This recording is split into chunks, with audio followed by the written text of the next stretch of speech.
It's an artwork of, in some ways, of three parts. There is a publication, there is a wall painting, and there is seating design for you to sit and read the publication. So these are the things that I have brought to the gallery. But in a way, what I would say is that another element of the artwork is the courtyard of the museum itself, which of course existed there prior.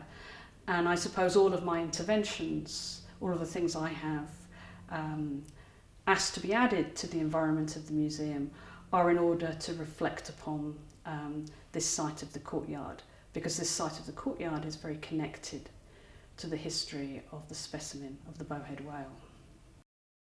I think I was really fascinated by seeing the artefacts in the stores as much as in the display.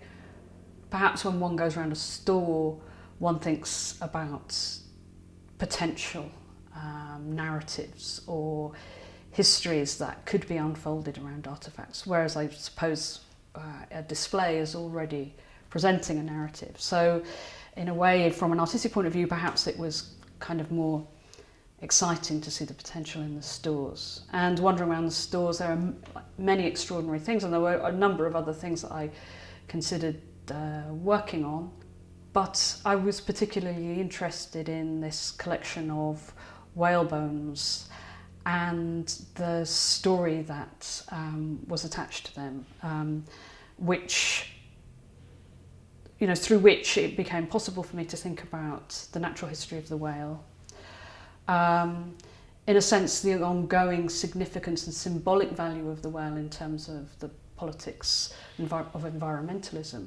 But also through this particular whale and the fact that it was too damaged for display, the story of its damage was one that was really interesting in respect of this institution and the history of the museum and of Berlin itself. And it became a means by which you could kind of weave many things together: the social and political history of Berlin, of Europe itself, over the last 50, 60 years, and even longer, last 100 years, and the natural history of the whale. And through that, to bring a kind of social and political context to it, as well as a scientific one.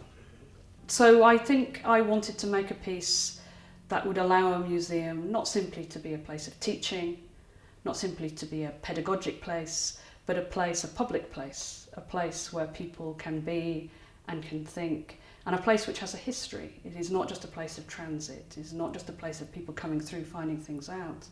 It's a place where a collection has been built, and it has an institution, and it has a community, and it belongs to the public. And in a sense, I wanted to draw on that sense of a more enduring environment for reflecting on these matters.